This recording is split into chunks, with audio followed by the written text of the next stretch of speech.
Hey, it's me, Rob Ryan, and I am back with another incredible conversation with another unique and innovative entrepreneurial thinker. Today, we just had a conversation with Goli Kalkhoran. And let me just say, if you have ever gone to bed on a Sunday night worried and stressed about what was going to happen on Monday, if you've ever woken up on Monday morning in your career or in your life and had just an overwhelming amount of negative thoughts that have just dominated your energy, and you've thought, like, how could I change the way that I think about my life? How could I change the way I think about my job?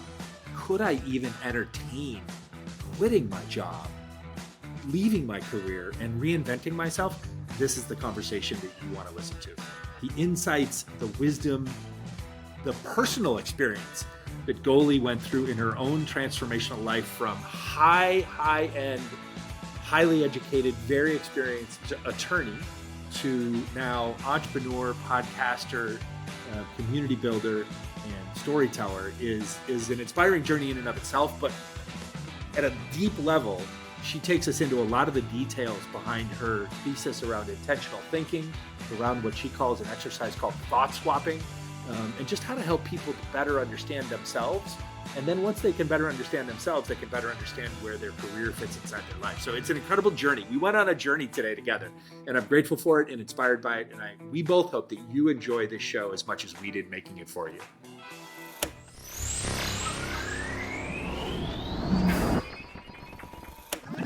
We are so grateful to be supported by these community champions: Sales MD, Team Friday, Realist Lab, Kiana Patterson, Diego Chavez, Jer Boucher, Heather Ryder, Janine Sua, Lily Roca, and Steve Kernan.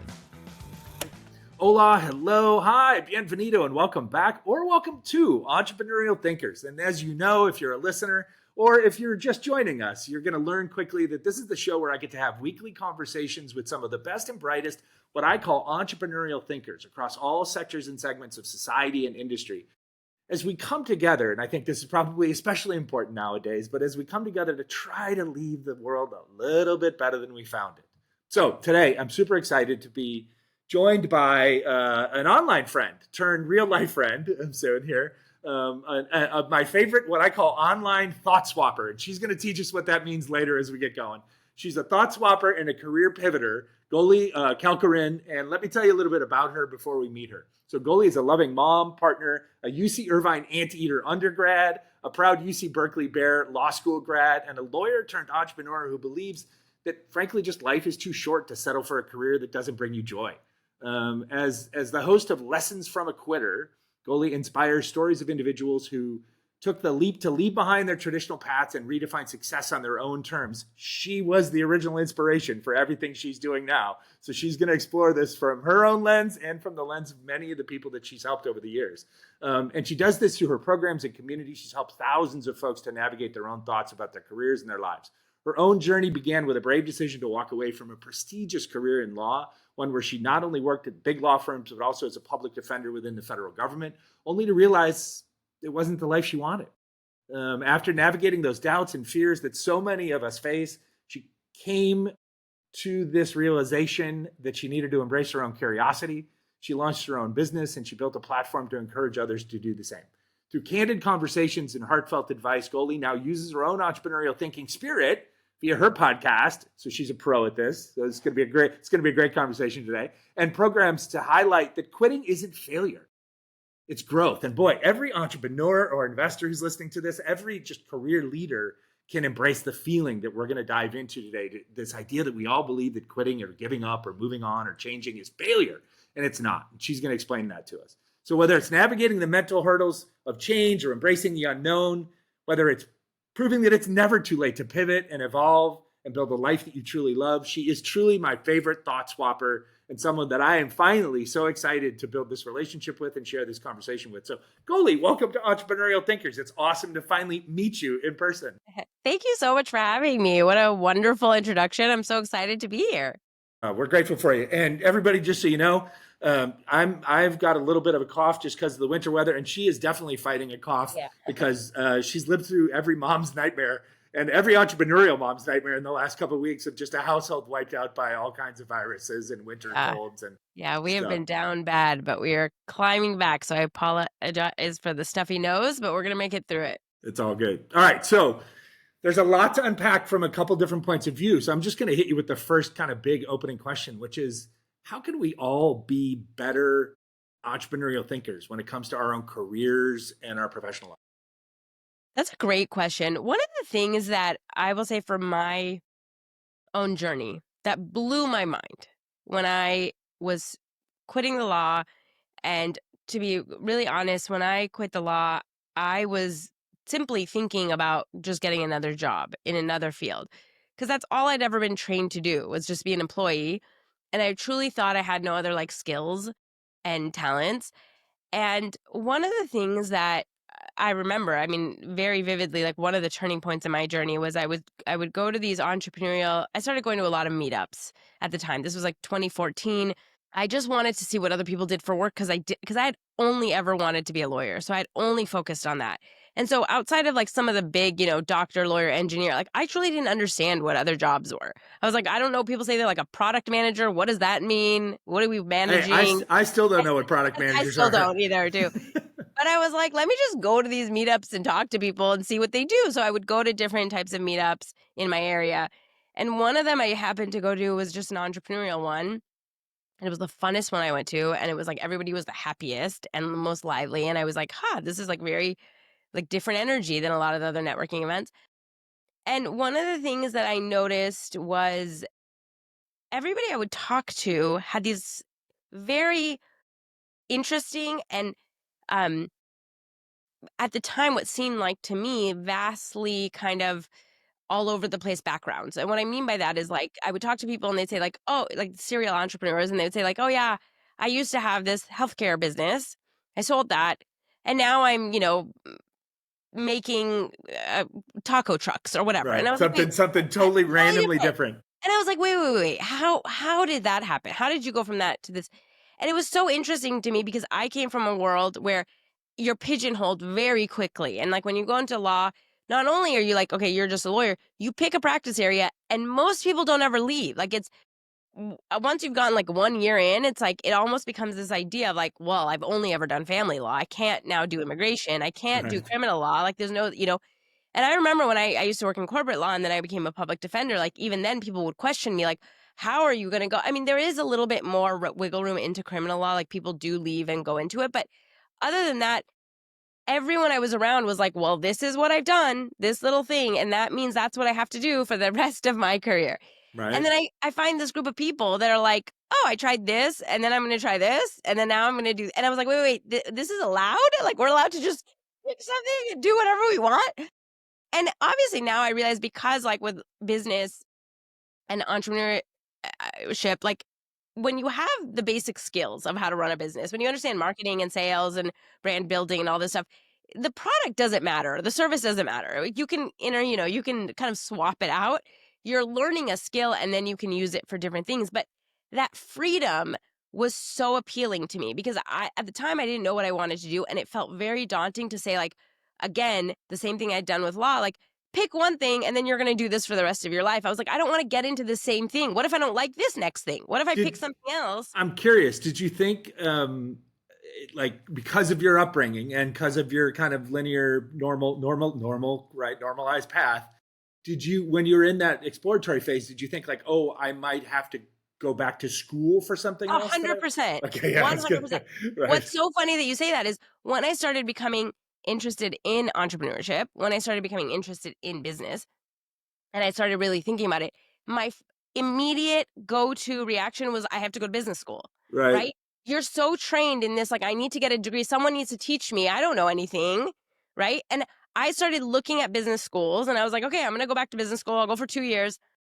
And I remember talking again to these entrepreneurs and they were like, well, do you want to like be in the C-suite? Like, do you want to go work for a big, and I was like, no, I don't want to do that at all. Like I just left kind of corporate America and this thing, I don't want to go back to it. And they're like, well, then why would you go to business school? Like, because I need to learn business. Yeah. And I was like, and they're like, that's not where you're going to learn like this type of business, And I actually made a deal with myself. I was like, look, I am willing without a second thought to spend another $100,000 getting a degree, like a piece of paper that may or may not help me do what I want to do.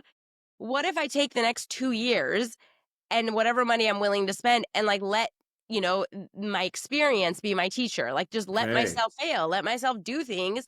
I'm going to spend the same money. I mean, I was never going to spend close to $100,000, but I'm just right. saying, like, I was spending much less than that. And I would give myself, it's kind of like just the school of hard knocks, right? The school of like learning and failing and doing. Yeah. And if I was like, at another time, if you think you end up needing business school, fine, you can go back. But I had to get myself out of that because it was the quickest, like it's the only thing I knew. And I was really good at school. So it's like a safety zone. Like I was like, I know I can kill it at school. I know I can get into a good program. I know I can be like a top of the class. You'd have gone back to Berkeley. You'd have been I in would have Haas Business School. it. I would have loved it. I Yeah. loved Haas. I Yeah. had so many friends that were there at the time when I was in law school.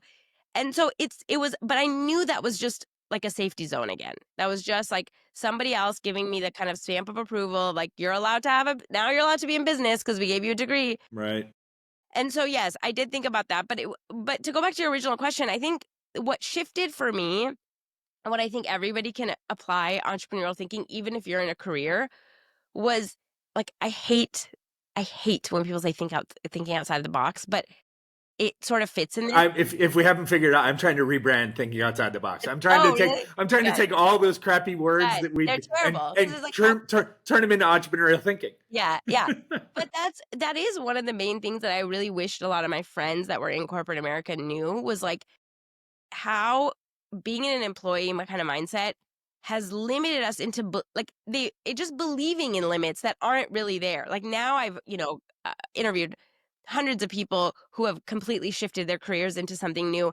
And I think, again, the only thing stopping so many people is thinking like, no, I've only done this. And I think one of the beauties of entrepreneurial thinking is constantly like, well, what else is there? What else could I do? What else is there? What's another way? It's the constant problem solving that you have to do in order to be able to like build a business and like see what's not working. But really even problem solving in ways that maybe aren't the norm, or aren't what other people did, or, Yeah. like there's no one way. And I think when you start realizing like, there's no one way to do your career, there's no one way to have it. And there's tons of different things you could pivot to. And I think that's what I try to like get a lot of my people in my programs to understand too, or to get, is that like there isn't this I have to pick the next thing and it's going to be the next thing for the rest of my life and I can never change it and it's always going to be this and it has to be right and I have to know Yeah. it's going to work. And I'm like, hey, you're going to be stuck forever, right? Like you have to Yeah. start kind of loosening that need for control for it to be like, okay, what's the next thing that interests me? Let me start there and see where it goes and pivot and change. And that's an awesome segue, by the way. You're a good podcaster, right? Because let's talk about that. Because when there's, for those that know you well, or for who are getting to know you, they might have already jumped ahead and looked online and like kind of made the assumption, oh, okay, so she figured it out and then she became what she is now. Not so fast, right? Like you, and I may mispronounce it, but I want to say I think it was called Ussie Booth. Yeah. Yeah. Right. Yeah. So you like leaned into the, okay, I'm going to use this time. I'm going to spend that 2 years myself. I'm going to spend it on myself. I'm going to spend it in myself. Right. And I'm going to explore entrepreneurship, but it's still a long road before we wind up at Lessons for a Quitter and today. And so you found that you was like, I'm going to build this company around this product idea. Before you ever became what you are now. Like, tell us a little bit about that. Yeah. What was that, your first thing that you tried? Okay. Yes and no. Okay. It was my first business. It wasn't my first idea. So I was in this very lost place. And there's one thing to like, I started realizing I didn't want to start a business and I didn't want to work for myself.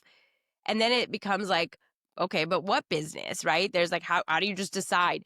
And I will say I did like in the research and kind of development phase, I pursued like one or two other ideas, like not, for a couple of months. I did the research, I talked to people, and it started, one of them was just like, well, this is way bigger than me. I can't do this. Like, I don't have the resources for this.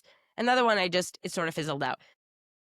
But one of the things I will say, like, there's certain things I'm very proud of myself, my past self, and I'm so grateful to her for doing. And one was this photo booth business. And because what happened was I was very much in a place of like, well, I have no idea there's nothing that I'm passionate about. There's no business that I'm like clamoring that I'm like, this has to be out in the world. And I have some really great story of like why I want to make this.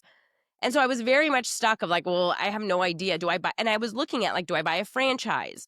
Do I, like where, how do I want to learn this? And it just so happened that it was like my son's first birthday and my husband's an engineer. And I wanted, at the time, there was no like iPad based photo booths. It was like photo booths where like you bring a Like crew a in photo with a booth, like a DSLR, yeah, with yeah. backdrops. It's like $1,000, $1,500 to rent. You get it for a wedding. But I wanted a photo booth for his birthday, but I just wanted something fun where people could like take silly photos. And my husband had said they'd built one for like a trade show for one Ah, of their clients. And so I was like, oh my God, do you think we could build one? Like, could we just use an iPad and sort of like jerry rig this thing? And he was like, yeah, I'm sure we could. And I did it and everyone loved it. And I was like, why isn't this a thing? Like, this would be so fun for like, you know, baby showers and engagement parties and birthdays and just something cheaper that isn't this thing. And the reason I say I'm proud of myself is that this wasn't something that I'm like, I'm so passionate about no. photo booths. Like, this Nope. is the greatest idea I've ever had. But I was like, you know what? I can either like wait for the perfect idea and I will wait forever, or I can just take this idea and let this be my business school. Like whether I like it or not, whether it goes somewhere, I will learn like marketing, I'll learn sales. I mean, I picked something that was way too hard. I had to learn like how to build hardware like Yeah. manufacturing. I had to learn software. I had to learn a lot of stuff. But I was like, I can either just sit on the sideline or I can decide this is the next step and I don't know where it's going to lead. And hopefully, I mean, obviously at the time I wanted it to be a successful business, but um, the fact that I just got started, like the reason I'm so proud of myself is because I think that is absolutely what led me to where I am today. And I think if I had kept sitting with the like, but what if it's like, I don't really care. I don't really want to be in the event industry. I Yeah. don't really, like care about parties. This isn't what I'm passionate about. It's not, so many people think stop themselves with thoughts like that. Sure. And I didn't. And I think that that helped me because it got me going and I learned an unbelievable amount in that business. And I did that business for a couple of years. And I did make it a quote unquote success in the sense of, I think like comparatively, like, I ended Yeah, up, you took something from here, yeah, you turned it into, I mean, in the hardest of ways, into a physical product, right? I yeah. mean, so as you And then I say, made money from it, and it yeah, was, you jerry rigged an MVP version of it, and you made some money, and it was born out of the classic entrepreneurial question of, wait, why isn't this a thing? yeah, totally, Right? totally. Or wait, I can't, like, no one does this. Like, I can't. Why isn't someone doing this? Right? And then Yeah, you look around and you're like, you start to realize like no one is doing this, and then you think to yourself reflectively like, well, I guess maybe I should try and do this, right? Like, and like it's almost the classic story. But to you, like to me, I can say that because maybe I was exposed to entrepreneurship at an early age, or et cetera, or I veered off of my corporate path after 10 years into my career, and now it's more embedded in me. But to someone like yourself at that moment in time, like all of this seems like just a foreign language. Like it's totally. completely out of the norm. Completely new. I had no Yeah. idea what I was doing. And I think that the things that you're absolutely right. Like now I can look back at it and I can see kind of the parts um that came together and I can see like obviously if I was going to do it today, I would I would shorten that time so much because I know kind of what I did wrong and whatnot. But at the time, I was just like, I have no idea what I'm doing. And actually, Yeah. that naivete is a blessing because I think if I knew what I knew now, I probably wouldn't have done that business. I would have been like, this is Right. too much. But it forced me to do it and it forced me to learn about so many different things. And I think as much as it helped me learn what I liked, it also helped me learn what I didn't like and what I didn't. And that's sort of what led me to this podcast and this type of business. Like, I didn't really want a product based business. I didn't want like hardware. I didn't want to deal with manufacturing. And I learned that and that was great, and like Yeah. I learned it through that process. And I also taught myself that I can learn things and it was fantastic. How did that? How did that transition happen then? Yeah. How do we go? Like, was it literally just from that to one day? You know what? I No. think I'm going to do a Oh my podcast. God. No, I wish. I wish is it ever that easy? No. No. It was a very slow, I mean, a little too slow on and to be honest. I had thought about this podcast since 2016. And because what had happened is it's all happening concurrently. Like, I had left in 2014. I started this business. In that time, I kept getting people saying to me, like, I wish I could leave. I wish you're so brave. Okay. I could do Okay. it. So Yeah. in your circles of friends and peers, And when family, people would find out what I'm doing, you're all of a sudden like the beacon, and they're looking at you going, like, they're pulling you aside at the kid's birthday party going like, Goli, oh my God, oh my God, I please. Like, got how lost did at you my do it? job. Right. And you're like, oh, okay. I mean, I wasn't doing this to try and inspire you, but Totally. interesting. Totally. And Okay. and then like that was happening. And concurrently, I'd also hear from other people. Like, I'd go to parties, and then I would ask someone what they're doing, and they were like, "Oh, I own a bakery," and I'd be like, "Oh, great," and stuff. And then they would ask me, and I would say, "Oh, I used to be a lawyer," and then they'd be like, "Oh, yeah, I used to be a doctor," and I'm like, "I'm sorry, what? Like, tell me, Ah, how did you quit and become a baker? Like, when did that happen?" And I would get so many stories, and I always felt like I was like, why don't people talk about this more? Because I felt so lost when I left as a law. I felt so much shame. I felt like I had failed. I felt like I had wasted all of my degree and my sure. money and my time and my energy. And I felt like all these people, I'm like, you know how much I would have killed to know that so many people have done this, that have just like decided they're over. And so I was like, I want to talk about this. I want people to know that Okay. it's okay to quit. And I kept wanting to like shake my friends who were lawyers, who were Yeah. deeply unhappy. Um, I wanted to keep being like, you don't have to keep doing this. Like, do you know there's a whole world of people that keep starting Yeah. over? Like, They're like, no, we don't. yeah, Those are all those people that are driving around on the 5 freeway during the day that we don't understand where they're going. Why are they at the Irvine Spectrum at totally. 11:30 in the morning, right? How does this work? Yeah. And so I had that idea from 2016. I was like, I want it. And I had zero inclination to like coach or to help. I just Yeah. wanted to interview other people that had quit Yeah. their jobs, their careers, and like completely pivoted. And that idea nagged at me for 2 years, two and a Which, half in years. fairness to you, it's very easy for you and I to sit in 2025, Yeah, right? In totally. a world where we can say, like, we talk about people will create their own brand and a platform and a media company and all these different things, which Yeah, now it are was not, yeah, like 2016, no. 2018. That's still not a thing.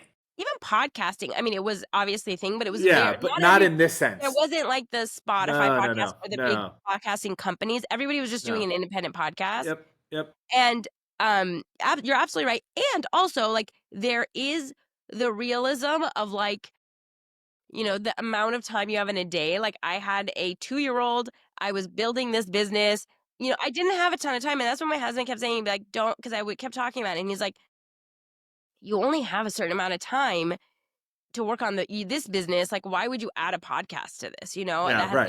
That has nothing to do with it. But it was nagging at you, like you were It feeling was compelled I to mean, I tell can't even these stories.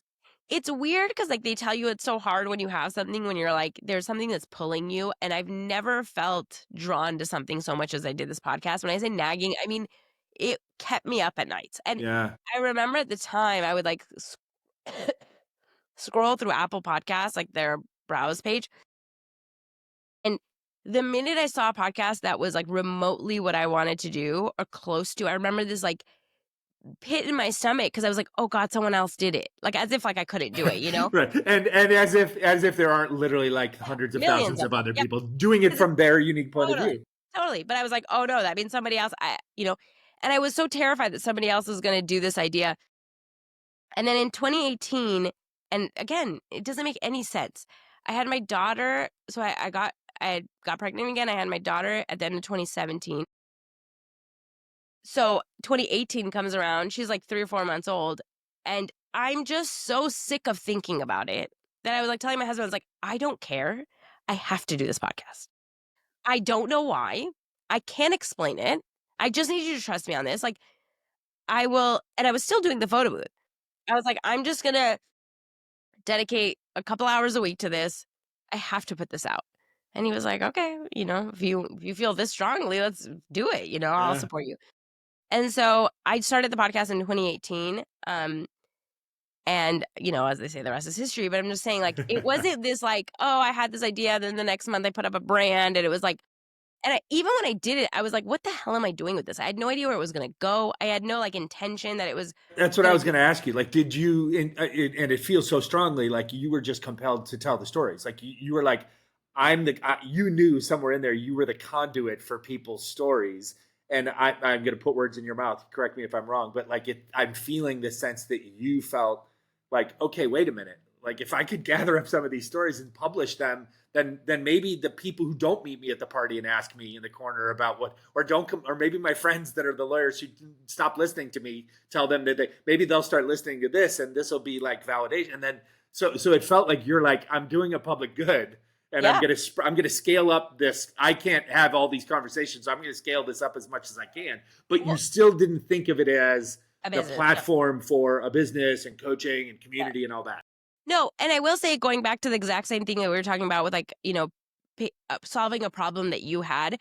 Honestly, one of the biggest drives was quitting my law career was, I would say, the hardest thing I've ever done in my life.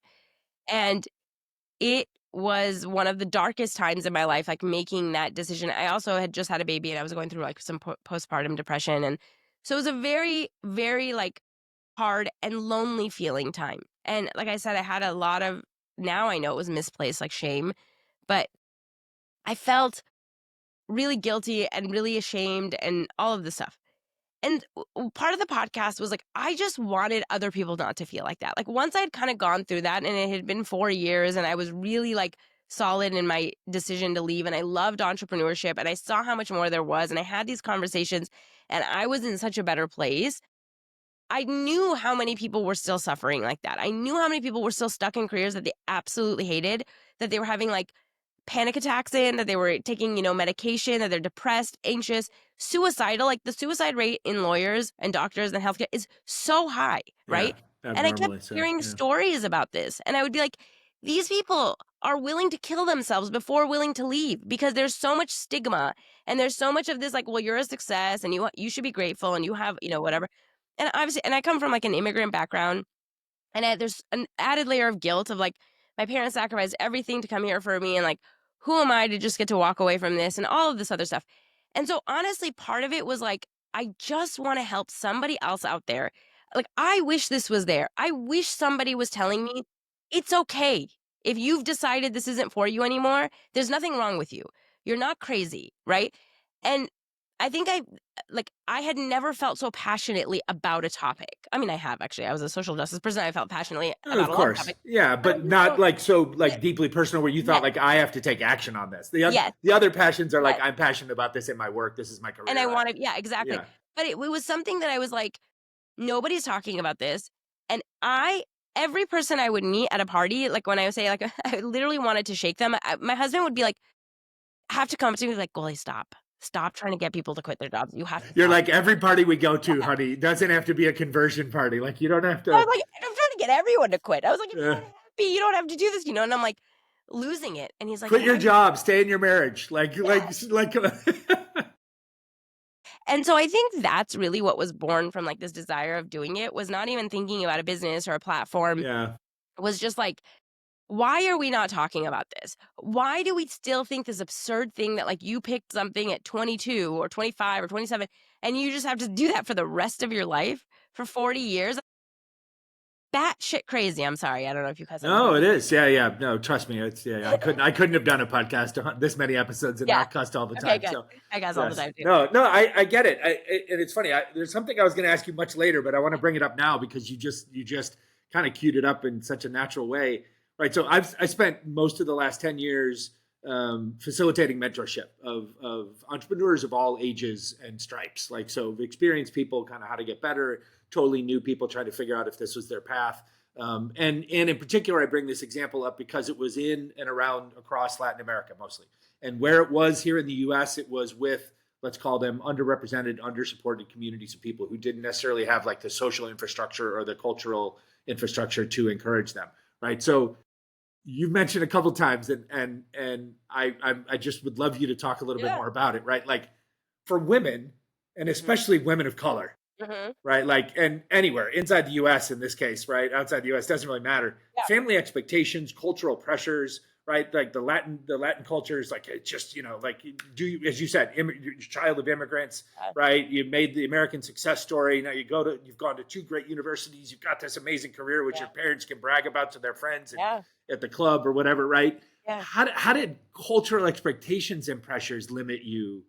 Or how do you think, just like to that lawyer that you say, like, they should be grateful, they're successful, but they would literally rather run themselves off the bridge and kill themselves, as dramatic as that sounds. No, yeah, like but it is true. rather than quit their career and pivot and change and go do something else. Like talk about your own kind of pressures, family pressures, the people that I know in your family must have been like, you are literally nuts. What are you doing? What is wrong with you? Right? Was it just that, like, kind of playful, you're nuts, or was there like serious pushback? But obviously, serious pushback. it was okay. Serious pushback. Yeah. And it comes from a loving place. Honestly, I didn't even broach. What's funny is I knew month 1 into working as a lawyer that it was not for me. Wow. Okay. I came out of law school and I was like, I have made a huge mistake. Ooh. Okay. And I loved law school. So it's like up until then, I was like, this is going to be great. And then I became a lawyer and I was like, oh, what have I done? Ooh. And then I still worked as a lawyer for 7 years because of that guilt of like, I made at 27, I made more than both of my parents. Right? Yeah. Like, it's like a mind fuck. Like you're just like, how dare I complain? How dare I exactly complain about this or want to leave? Right? And I did try to broach the subject with my parents and immediately shut down. And my parents are, and especially my mother is, an extremely hard worker. I mean, to the point where she will work herself into the ground. And just a no nonsense. Work is not supposed to be fun. Life is not all fun and games. Suck it up. Like that's just her general mentality, which I get, and like that's what she had to do to survive. What she had to survive, and so it was this level. Like, what are you? Are you joking right now? Like you're complaining. You don't get to complain. And so when I would talk about my struggles in the law or whatever, it was very quickly like, stop this. Like you, like don't get any ideas. You have it good. You're like almost a decade into it. Like you're 7 years down the path. Yeah. When like, I mean, so it's what ended up changing actually. What's so fascinating that I think I wonder if I would have ever quit if this didn't happen. My mother, who, like I said, one of the hardest workers I've ever met in my life. She immigrated here, like worked for free for years, like did anything she had to do to get like a good like corporate ladder, and she did, and she became very successful, and she became the VP of accounting for a air freight company that she worked at for 20 years, and she rose the ranks and did very well for herself. And she helped build that company from like 10 employees to like hundreds. It was like she started out with them and it was there. And right before, like the year before I quit, she was 60 and they laid her off out of nowhere after 20 years, like zero loyalty. Like they wanted to like bring in, I don't know, some auditor or whatever.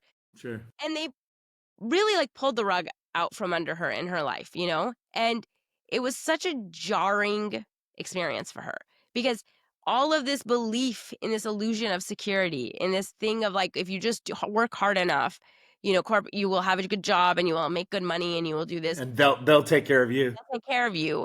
And she's now, there, as much as whether we want it to or not, ageism exists. And so it's like, and she has to like go back into the workforce at 60 and try to find a job in accounting when there's, people 20 years younger than her that don't really need a salary as high as hers. And I think that when that happened, it shifted how she thought about it. Like, I think for me, she had wanted us to be safe. So it was like, just keep the job, make your money, and then that like cracked a door open in her psyche that said, wait a minute. Wait, is this safe? Is what I'm advocating my daughter stay in, is it really going to pay off for her, or might she get rug pulled at some point? Well, and she was thinking like, I gave up 20 years. Like she didn't go on vacation. She didn't do all, because it was always like this kind of like fire. 65. I'm going to retire then. I'm going to like all the joy and goodness in life is to be delayed and put to then. Right, because like she couldn't take more than a week off because God forbid, like there was all these fires she had to put out. And so she forwent so many vacations and she was gone so many times for like things like family things, or she would come home. She had worked herself to death. And she was like, "Why did I do this for a company that literally threw me out without a second thought?" And there was their like little loyalty. And, it ended up actually being such a blessing in her life. And she became an entrepreneur and she Of is course she did. very successful as an Of entrepreneur. And course she is. she works like part time, makes more than Right? it's Of amazing. course. But I think that that did help my whole family kind of when Okay. I was like, "Hey, I don't want to do this anymore." They were like, "Okay." Like they still push back. They still were like, "Are you sure?" My mom kept saying like, "Okay, take a year to," because I had just had a baby. They were like, "Just take a year with the baby." And maybe like they thought I was going to come back, or they thought I was going to get another job, or I do think that that shifted her stance of like, no way, which I would have gotten a lot more pushback, I think, if that hadn't happened. Sure. Um, No, but because that like she became unintentionally, like she became the example that 100%. then she could lean on, right? And you said something really key, and this is a shout out to your mom, right? Because then the very first sentence that you uttered in this question was it came from a place of love. And Yeah. you almost kind of, it was like a throwaway comment right at the beginning. And it strikes me because I've in my own entrepreneurial journey, which has basically been like 25 some odd years of my 30 some odd year career, I can think back to a few people, and this is funny, tie it all together. Like my best friend, who has become essentially my little sister by choice, is the woman that lives with her family down in Laguna Niguel. And what I love about her in our relationship is she's like immensely supportive of everything I do. She's been immensely supportive of my entire life journey, like personal travails, good, bad, etc. She's always there. That's why we're as close as we are. But it took me a handful of years to realize that what I thought was her pushing back on me, and I would almost take it like as a point of argument, right? And so, okay, you're going to try and convince me that this is what I'm doing is crazy and wrong, and so I'm going to try and convince you why it's right. And it wasn't until like somewhere in there I grew up enough in our 26-year friendship to realize like, no, like she's just scared for me 100%. and she loves me and she 100%. doesn't want to see me get hurt or or go without. And that combined with the fact that in her own life, a career person in like the singular linear journey of her career, like da da da da da da da da, she couldn't imagine like the life that I live or that you live, no matter even if it's successful or not. Her mom was entrepreneurial, but she always thought her mom was crazy. Like she didn't get it, right? And she wanted the opposite of her mom, right? Yeah. Because there was a lot Yeah. of turmoil Yeah. with mom. And so Yeah. therefore I want the stability of this. And she married a guy that is like Mr. Stable, Yeah. who's like just turned 50 and he's already planning his retirement and blah, blah, blah. And he's got the savings and they're great. Their life is great and stabilized as a result of that. But it took me literally looking at her one night in a prior house that they used to live in that neighborhood down there. And we were having a drink or something. And I just looked and I was like, you know what? I'm really sorry that I fought you in your pushback in me for years because I realized like you just love me. You're worried about me and you can't relate to the choices that I've made because they aren't choices that you would have made. And she was like, she literally starts crying. She goes, like, that's it. That was all it is. That's all it's ever been. She's like, and so in some ways, like your mom breaking the seal in her own life experience opens her heart up enough. Yeah. So then there was enough of a little thread for you to grab onto. Yeah. Well, and I was going to do it anyways, but I think that it was more because like, it's so funny saying all this because like at the time I was 32, I had a kid, I was married. It's not like I Yeah. needed my parents to tell me I could do it, No, but it is a very big, like you said, like even like your best friends, your friends, you want them to understand. One of the things I actually work a lot with people on is you're not going to get everyone to understand what you're doing. And the thing is that when you are working, when the vast majority of people have bought into this, employee mindset, this is the way our system has been built. They have been instilled with these fears. They are afraid for you. That's all it is. They want to protect you. Now, they may not come about it the right way or whatnot, and they may not know what they're doing. And oftentimes, it's also very threatening to their way of life. Like they have accepted. And I was this person too. Like if 10 years before, if someone told me they were going to quit their job and go into business, I'd be like, are you sure are you insane? Like you might regret it. You're not going to, whatever. Wow. What's your resume? All of the stuff that people say. And then when I started realizing like, oh, they are just trapped in their own fears and the way that they have been, programmed to believe that this is the way the world is. And so they are projecting those fears onto you. It's not that you literally shouldn't or that it is dangerous or whatever, or that you don't have a plan or whatnot. It's that they are scared for you. And so they're going to keep pushing against this. And when I realized that, and when I realized one of my favorite mantras that I repeat all the time when I'm dealing with other people and their opinions is they don't have to understand me. I have to understand me. They don't have to Powerful. get what I'm doing. I have to get what I'm doing. I don't need to convince anybody about what I'm going to do with my life, right? And yes, I might fail. Like that's the thing is like I have to like deal with the fact that like the business might not work. And I have already like planned for that and I have contingencies and I'm okay with that. And they may not be, and that's okay. And I don't need them to like get it. But I think oftentimes we look for that validation because we also have fears. We also are afraid it's going to fail. We also are insecure. And when someone else says, like, oh, it's a great idea, you should go after it, it makes you feel a little bit better. You're like, oh, and I'm not saying like sometimes it is like you want to know, like, am I missing something? Am I not Sure. seeing red flags? Sure. But I think that oftentimes when you're like, okay, of course this is uncertain, or, like I said, like even corporate America is uncertain. They'll Yep. lay you off and you have nothing to do about it, with it. But when you kind of accept that and you're like, there is uncertainty, they're afraid for the risk, they don't see my vision, they don't know what I'm trying to do, and that's okay. I have to Yeah. live this life. It becomes easier to allow people to think what they want instead of trying to convince them. I still have, it's so funny. I've now been gone from the law for 11 years. I've been out of it more than I was in it, right? Yeah. I've built 2 businesses at this point. This business is a highly successful business for me, and it's more than I could have dreamed of. I work part-time, I make better money, I love what I do. I still have aunts and uncles at family events that ask me if I'm gonna go back into the law Of course. or tell me what a shame it is. I had an aunt say, "But you were so good at it." And I was like, "How do you know? Right. You didn't work with me. What are you Right. talking about?" Right. Like, you're just Even saying, even if like, even if she's right, but she's just but there's saying no that to way be for her to know to right. that. She has no idea. She may be accidentally correct because you were Yeah, pretty good at what you sure. did, but I'm she's sure, like just projecting her own again affection for you, love for you, like and not exactly. understanding a Yeah. different path. And you But don't. we're Hey, thank you, Auntie. Like you don't have to totally. understand my Oh, path. well, that's why I'm like, it's so funny now to me because I'm like, I already have the proof that and I know I'll Right. never go Right. back. Right. But I'm like, and so at the time, obviously, when I didn't have any proof and I didn't know where this was going to go, it affected me a lot. But now it's almost comical. But Sure. it's like people just have their own opinions and they Yep. want to give you their opinions. And you're like, Yep. all right, yeah, Yep. maybe one day I'll go back. It's That's like, I mean that's the huge takeaway. Those are some invaluable lessons. All right, so you've spun the podcast up now into like a whole platform business. I mean, this is it's podcast and this is your chance. I want you to tell us all about it. yeah, Tell us who you work with. Tell us kind of what your vision for it is. But it's podcast, it's courses, it's coaching work one on one, it's coaching work in groups. If I've been paying attention to everything, right? Like I mean, you are a media impresario, right? You're I don't know about all that, but so how did like less about like how did you build it, more about like what is it doing what it's doing. today and what do you want to do with it as you go forward to help Great people? question. I think that so yes, the podcast has spun off into a business. Through this process, I mean, mindset work was just such a transformative thing for my own journey. Like I said, because of a lot of the shame and stuff, I Obviously, yeah. really started focusing on learning thought work. So I became certified as a life coach, and then I became master certified, and it really did fundamentally shift my life. And so and people kept coming to me for like questions.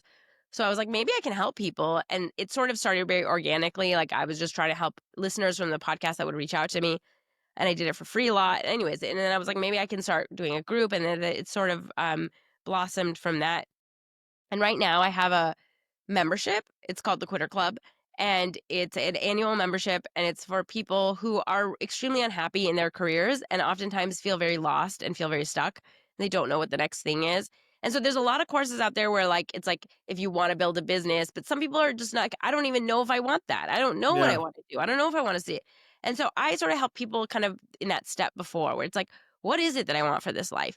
And I work a lot with like on the mindset of like the fears and, what if it doesn't work and my family say and all of that stuff. And so I currently run that membership.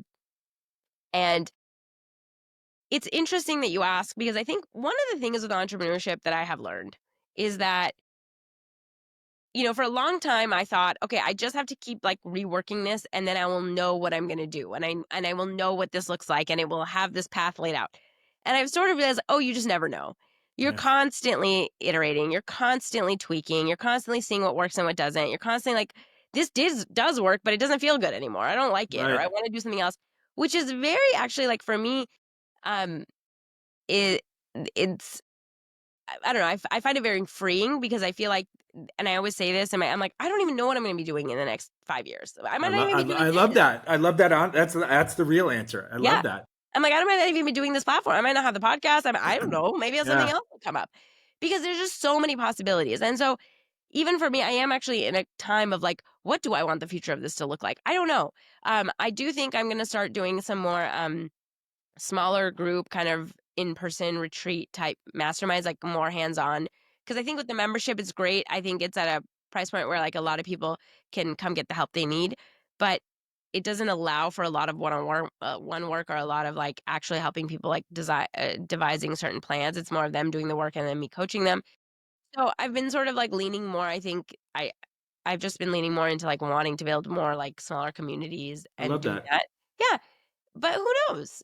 Right. Who No, knows? but I love that. I mean, that's like, again, you figured out something, and I say this a lot of times in my own head, right? It's like I want to do this, and I want to do it at such a level that I can make a living doing it, because this thing that I want to do is what's driving me. It's my joy, it's my purpose, etc. Right? And I think that's like that's that first step towards then like, okay, is there something else I want to turn this into or not? Clearly, there's a market for what you do, right? I was doing some research and preparing for this and just kind of trying to confirm things that I assumed, but I wanted to make sure Yeah. that they were true. And I came across these statistics like 45% of people in their careers are deeply dissatisfied. I think it's Six, 77% the okay, last I so that, and then I found like wild. 60% are essentially emotionally detached from their jobs, right? Like, like is that the person or is that the persona that you meet in your Yeah. communities? Oh, 100%. And I think it's They're even in just there's just that many people that are just sad and the unhappy. vast majority, I would say, like, I mean, if you look paid, honestly, vast majority of people I think in corporate America are deeply unhappy. And I think that there is a very much a culture of like dreading Mondays, having like Sunday anxiety, Right, the Sunday working, scary thing or yeah, whatever they Sunday call it, scaries, yeah. yeah, working to Friday, like just trying to get to Friday, drinking or doing whatever you need to do to get your mind off of it all weekend and then Yeah, repeating. And part of what I wanted to do with this work was that's why I focus so heavily on mindset work. A lot of the work that I do is helping people that end up just staying where they're at. They just like have to learn how to relate to their jobs in a different way. Cause I think the way that we've been trained to work is just so terribly wrong.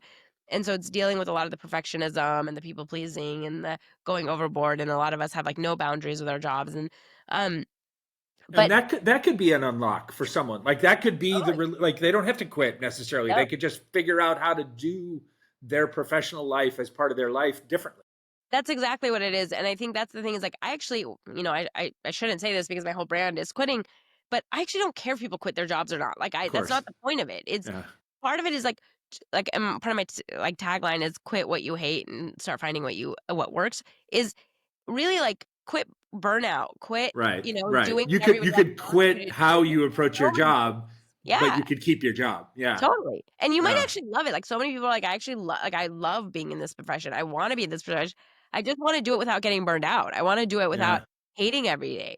And so that is a lot of what I focus on, and there's a huge market for it because, unfortunately, tons and tons of people are burned out. Yeah. Do you think like I was gonna ask a question kind of, you can't do a podcast episode on a weekly basis nowadays without having to talk about like the mess that we're in, right? I know, Overall, and the I uncertainty of it all, know, the darkness of it all. yeah, I'm curious in your experience, like in these recent, say, couple of months, yeah. do you find that this uncertainty of the world that we're living in is leading more people to hug their careers and stick to it, or are more people leaning towards the fuck it, like I'm gonna quit and try something different? I do think there's, like, a both camps, I think there's a Yeah, lot of people that are kind of in the in 2 different camps, I mean, I think a lot of people are getting laid off, so they're like, they don't "Fuck have it, a I'm gonna choice. try to, like, figure something else out." But I think that one of the things I've actually noticed, which is even for myself, what is hard in this climate is I think people are so, like, emotionally drained and burned out that they can't even focus on their career. Like, it's Yeah, like there's so much chaos that they're kind of paying attention to in the day to day that what is sad is that oftentimes it makes people very, like, hopeless and not apathetic, but, like, um, immobile. Like, so it yeah. becomes this thing where it's like I do find that a lot of people are like, I can't even think about what I'm going to do in the next couple of years or what I want to do with my career or whatnot because like I don't know what's going to happen with this country and I don't know what I'm going to Right. do with it.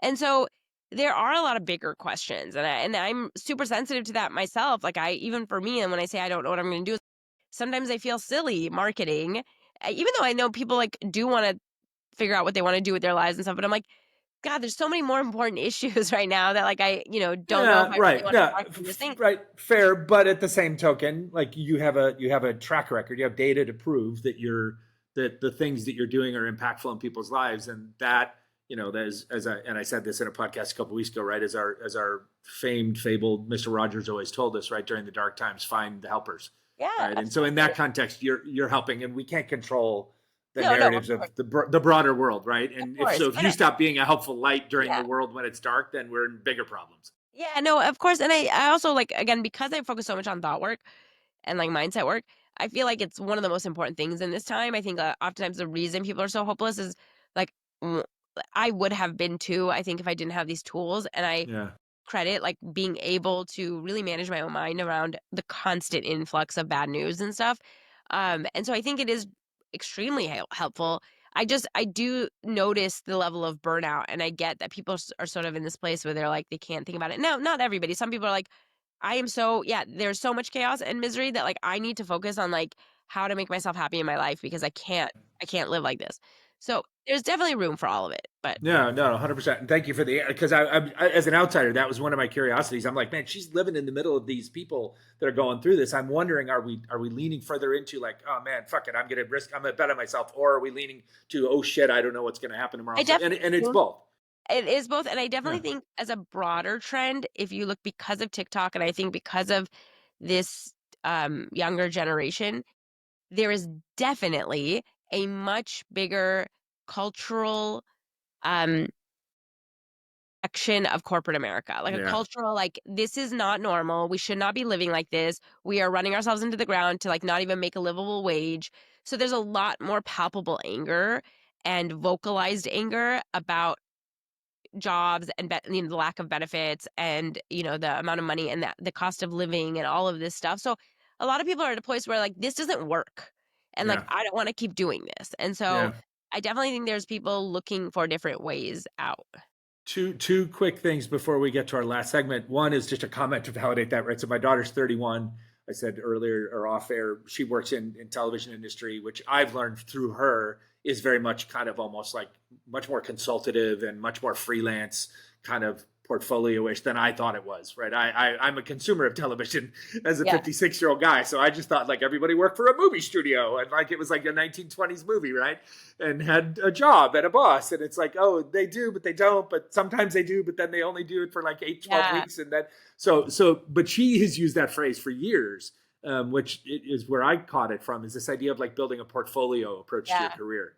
Right. And Yeah. it seems with the younger sub 35 generation, like that's becoming a Totally. much more accepted kind of norm. One, either because they have to, as you said, right, Yeah. to make a living, to be able to afford the life that the word structure is built upon us, but or they're doing it because they want to, because it offers them the flexibility and Yeah. the greater purpose fill. So I find that fascinating. I bet you run across that. But the thing I want to highlight that you talk about, because you've now teased it a couple times without us using the phrase, but you do this thing on social media, or you use your social media to do this thing, which I'm sure is part of your community and your practice of literally you call it thought swapping, right? And so I mean it's the trademark, so to speak, around the things we've just been talking about for 10 minutes, right? So like how did you fall into that specific thing, or was it a practice that came from some of your learning about coaching? And then because it seems powerful as an Very observer of it. I mean, like you post some of the thought swaps that people will, and so explain it, and then like let's talk about it a little. Okay. Okay, so what a thought swap is like every Monday I just post on my Instagram and I ask in my stories, I ask people to give me a thought that's bothering them, that's kind of causing them harm. And then I will give them another thought. I will swap it for them for a better thought for them to practice. And it comes from the work that I do. So part of the work that I do when I talk about thought work, what I've been saying is this understanding that I think for a lot of us, we just think, well, what I think is just the truth, or it's just what, or I have no control over it. And that's couldn't be further from the truth. And everything that you feel, everything that you do comes from a thought, whether it's subconscious or conscious. You have a thought about something, and those thoughts are generally from like your childhood and a lot of beliefs and things that we've been programmed with, or things that traumas or whatever.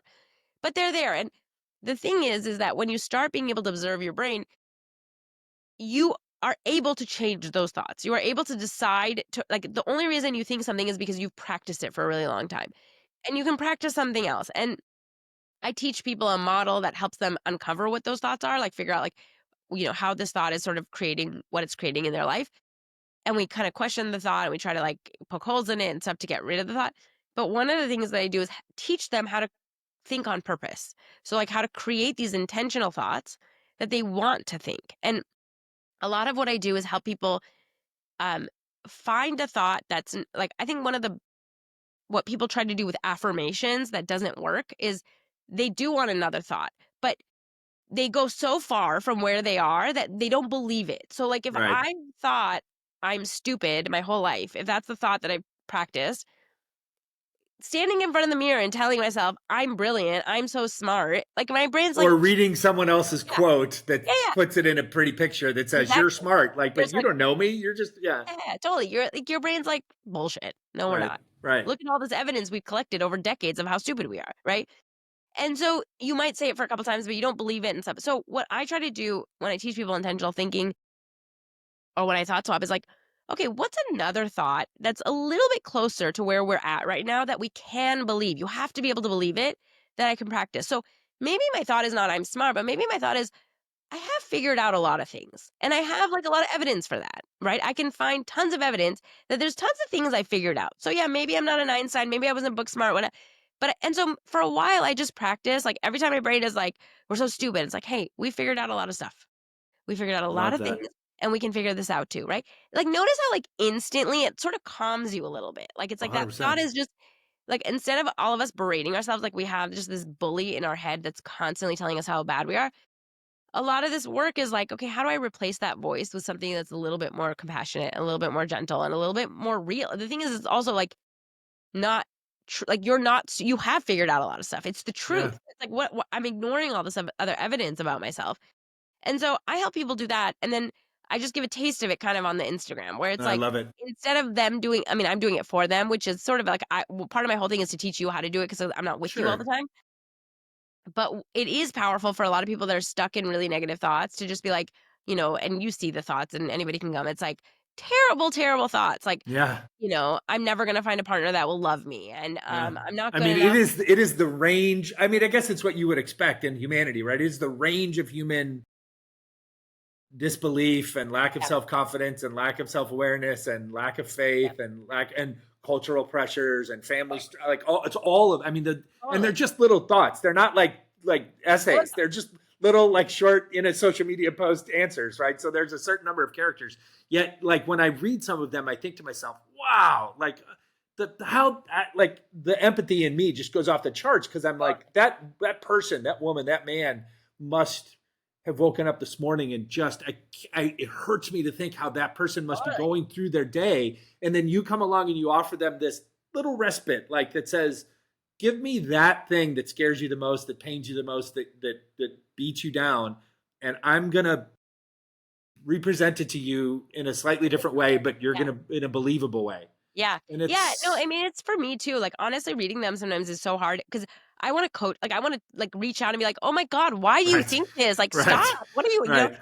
And I know that's not what I'm just supposed to give them a thought, but, like, half the time it's really hard for me because it's so terrible, and I'm like, "Why are you" and it's not just them, I used to think like that. I think the vast majority of people are just walking around with this negative thought loop in their mind all day Yeah, long, like, "God, we're so stupid, we're so lazy, why can't I just do the things I'm supposed to do? I'm wasting all this time, I should have been further along," and it's just, like, over and over, and it's so exhausting, and so it honestly hurts my heart every Monday because I'm like, there is yeah. so much pain, and that is why I do a lot of this thought work, that is why I do this community because I'm like, "You don't have to live like this," and I say this as someone who used to have that Who brain, used and to live now like this? and I have, like, the most compassionate my brain is just like, I love myself so much, and it's like, "We got this, we know what we're doing," and if I can change my thoughts to that, Right. I feel like anybody can.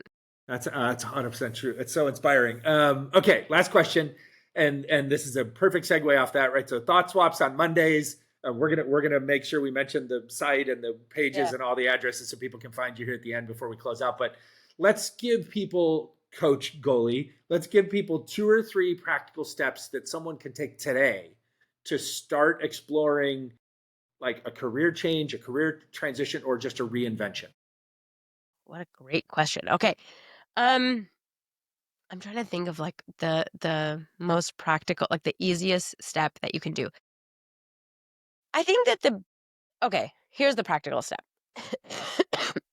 Sorry. It's okay.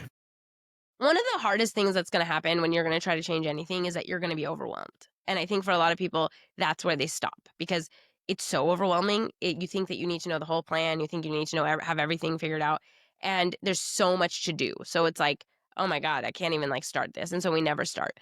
So the most practical thing you can do is give yourself a time limit every week. 1 hour, 2 hours, that's it. Okay. You don't need to upend your whole life. You don't need to change everything in a day.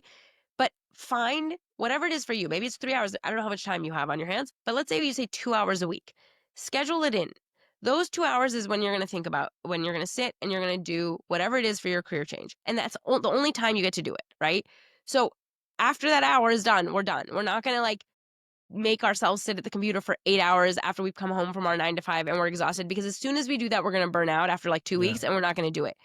But when you utilize kind of the compound effect of like slow and steady, like I can build in some time, maybe every Saturday morning for 2 hours, I'm going to sit and I'm going to look up, like what kind of career transitions other people have done. And I'm going to look up like, maybe a career coach and I'm going to do these assessments online and I'm going to look at my values, but I'm only going to do it for 2 hours. Then the next week I'm going to do something else. It becomes so manageable. And one of the things that I've seen and what I work with a lot of people is slowing people way down into like very manageable short-term goals of like we're not changing everything. We're not going to have, this new life in 6 months, but we can have a new life in 2, 3, 4 years if we kind of do it slowly. If we allow ourselves to not get so overwhelmed that we give up, where this is all or nothing thinking. And so I would say like the number one thing that you can do to keep yourself in the game is to slow yourself down and be like, there isn't a rush for me to get this all done right now. What does work for my schedule? Can I do 1 hour a week? Can I do 2 hours? Can I do 5 hours? Intentional thinking. Intentional thinking. Intentional thinking converts to intentional action, right? So set aside an hour, 2 hours, whatever it is that fits your schedule. That's not like you said. It's not this blind, like, oh my God, what should I? I'm going to sit in front of the blank page of the computer and I don't know where to start, right? Like set aside that time and make it almost like homework for yourself. Exactly. Like if you're serious about exploring this possibility in your life to change, then make it an assignment for yourself and then just do the assignment each week and then build upon it. And then essentially take that intentionality and then start to like expand it out a little bit. Well, it starts snowballing on its own. Right. What's crazy is that like when you do that, when you have that intentionality, a little bit of intentionality, and you give yourself, even when you have to battle again your thoughts are going to say, oh, well, this isn't worth it. That was just a waste of time. Okay, 1 hour is not going to do anything. If you can move past those thoughts and like understand that like a little bit truly does change so much and it snowballs, you slowly start like, getting to this place of like finding clarity, figuring out one step, and then you get bolstered by that one step. So then you move to the next step, you find more motivation. It becomes manageable. And so it becomes something that you stick with instead of giving up. I've known so many people who've told me like, I've wanted to leave for 10 years.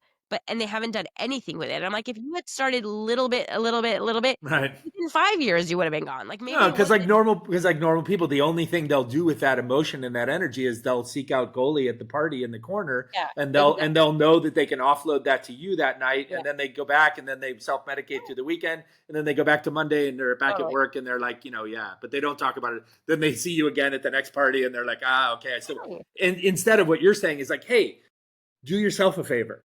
Like skip the complaining to me at the party about the thing that you've been complaining about for a decade, and just take that hour a week and just before the kids are awake or while you're out on your run or when you go on your run, stop at the halfway point and take an hour to journal for yourself and then run back home and or have your husband take care of the kids or your partner or whatever just like that I think is the huge takeaway lesson. I knew two things were going to happen when we scheduled this call. One, I knew I was personally going to be inspired and motivated and driven by your focus and how you transformed yourself and your life. But I also knew that everybody else was going to be. And then I knew that, although I'm surprised even, and I love when I'm surprised in shows, like I'm surprised even with like the level of specificity about, like you took the thing that is at some point, I think, vast numbers of people think about, right? And it's the thing that I'm passionate about, which is this idea of entrepreneurial thinking, as I call it, which is just, again, my trying to re-energize all the words around, personal exploration or innovation or, all that. And you've taken that and you're helping all of us to understand like how to apply it to our day-to-day lives and to our careers. And your smile, just like sitting there as you are, so self-satisfied, humbly, of course, but like so self-satisfied, so comfortable with who you are now, so comfortable with where you're at, so grateful to your former self, as you referred to her, right, for making the decisions that she made, and all the people. Like if this isn't an inspiration for people to, at the very least, take that hour or two a week and say, okay, I'm going to explore this, because we know that the people are listening aren't happy. Right. And for the already entrepreneurs in our lives and in my community listening, like if this isn't just another bit of encouragement to continue to keep going, to continue to iterate, as you said, I don't know what is. So I'm like, you made my day. You're sweet. This was so fun. Thank you so much. Super grateful. All right, we got to make sure, how can folks find you? How can they find the community? What are the website addresses? All that kind of stuff. You can find me anywhere at Lessons from a Quitter. So you can find me on Instagram or TikTok at Lessons from a Quitter. You can go to my website at lessonsfromaquitter.com. You listen to podcasts. You can find my podcast at the same thing. So I make it very easy for you.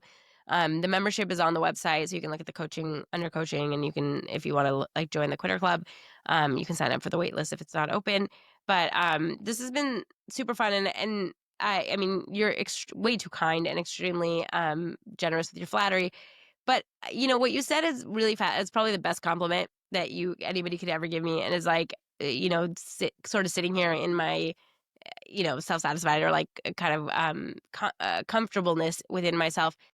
And I will say that like I said, obviously I'm helping people with career, but it's so beyond that. It's so beyond entrepreneurship, any of this stuff. Like I think that one of my biggest goals with all of this stuff, and as you see with like the thought swaps, you'll like kind of catch on very quickly with that, or even when you look at my stuff on social media, a lot of all I try to do is normalize being a human. And that's even for myself, where it's like the messiness of it and the imperfections of it and the failures and the quitting and all of this stuff. And the reason I feel so good is because I am very self-satisfied. I am very, like I said, like I do love myself now, not because I'm perfect, not because I did everything right, not because I still have zero idea what I'm doing with my life. I'm still just figuring it out, right? But I think because I've learned to like that's okay. And I don't need to keep beating myself up because I don't have it all together or because I'm not doing everything perfectly. And it's been the biggest gift of my life. And so I truly wish if like I could give any, other people that, it's just that. It's to like really find that comfort within yourself in order to be able to then everything else becomes easy. You want to start a business? Great. It fails, who cares? Like you want to go to there's just so much more that you do when you're not attaching your self-worth to everything. And so so true. I appreciate you. 100% true. I appreciate you. And you know what? We fulfilled the mission that I stated in the very opening of the show, right? Which is that I feel it in your work. I feel that's where the smile comes from in you. And it's where the smile comes from in me, because we did all this to use a conversation today to just try and leave the world a little bit better than we found it. And we did. Like when we publish this, we will have contributed to the world to try, and for folks that will listen to this conversation, they will come away with a little bit better sense of themselves. And that's a blessing and a gift, as you said. So thank you for that. Yeah, it is. Have a great rest of your day. Well, I hope you enjoyed that episode as much as I did recording it. As always, we thank you so much for listening and watching. Today's show was recorded here in Los Angeles and produced by the incomparable Deanna Bernal in Mexico City. We can only grow this show by you listening and sharing the show with friends. So please find, like, follow, subscribe, and share our audio-only show on Spotify, Apple, or via any other popular podcasting platforms, as well as find the video version of our show now available on our YouTube channel over at Entrepreneurial Thinkers. And of course, you can follow along on our various social media platforms for fun and informative clips and content at Entrepreneurial Thinkers, wherever you can find us. And if you'd like to connect with me, you can find me at I Am Rob Ryan on just about any social media platform. Gracias, thank you, and have an awesome day.